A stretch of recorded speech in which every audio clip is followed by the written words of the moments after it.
Kumusta mga kabakyard? So ngayon guys, topic natin is, lagi tinatanong to, kung kailan daw pinapaliguan at ilang beses ko pinapaliguan sa isang araw yung mga alaga natin. So ito lang tandaan nyo guys, para hindi na kayo mag-isip ng ano-ano, para mabilis nyo na lang malaman yung ito yung tandaan ninyo, yung tatlo.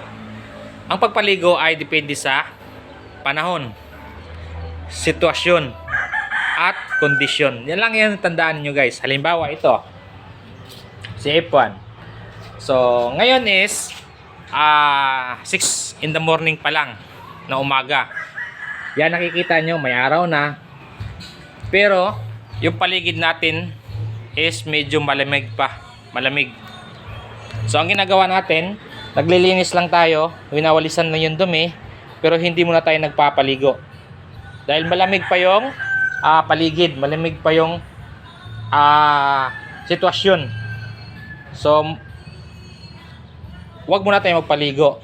So nakikita nyo na naman, hindi naman sila hinihingal dahil nga medyo okay pa yung temperature, okay pa yung paligid, medyo malamig pa.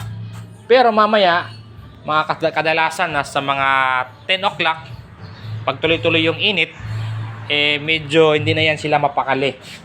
So, minomonitor natin lagi.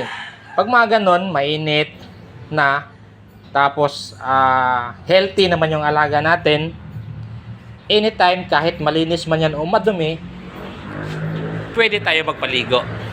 Okay guys, yan lang yung tandaan nyo, yung tatlo. Depende sa kondisyon, panahon, at sitwasyon. Ayan guys mayroon na naman kayong natutunan. Pero yan po talaga guys ang guide ko kapag sa mga ganyang sitwasyon. Halimbawa ito, ayan guys, kita nyo medyo marumi, pero hindi ko pinapaliguan kasi medyo malamig pa. May posibilidad kapag ginawa ko yan, magkakasipon, ubo, lagnat, so problema na naman. So ganun po tayo mag-monitor. Ayan si buntis. Ito, buntis din naman yon, medyo maliit lang ang tiyan. Ito buntis pero maganda yung tiyan niya, medyo malaki. Ayan, bagong kain. Di kadalasan pag bagong kain is mainit yung katawan, tapos buntis pa. So ito hindi naman, napapansin nyo, hindi naman siya hinihingal. So wag nyo muna paliguan. Pero mamaya yan, tanghali, maiinitan na yan. Mapapansin nyo naman pag naiinitan, hindi mapakali yan, naiirita.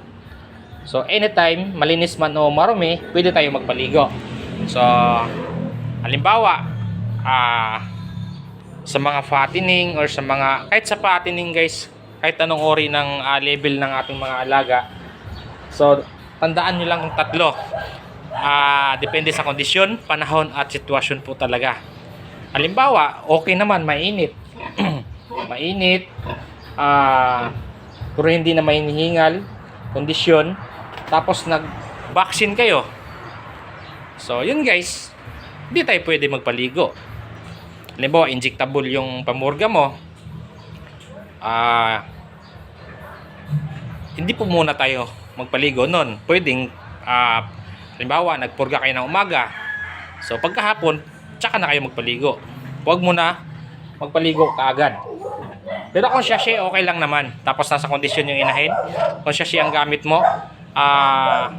okay lang naman magpaligo. Kung talagang depende sa sitwasyon. Halimbawa, sobrang dumi na, tapos nahihigaan niya na yung dumi, so pwede tayo magpaligo nun dahil nga yung dumi is basa. So basa rin naman siya na, so linisin na lang natin.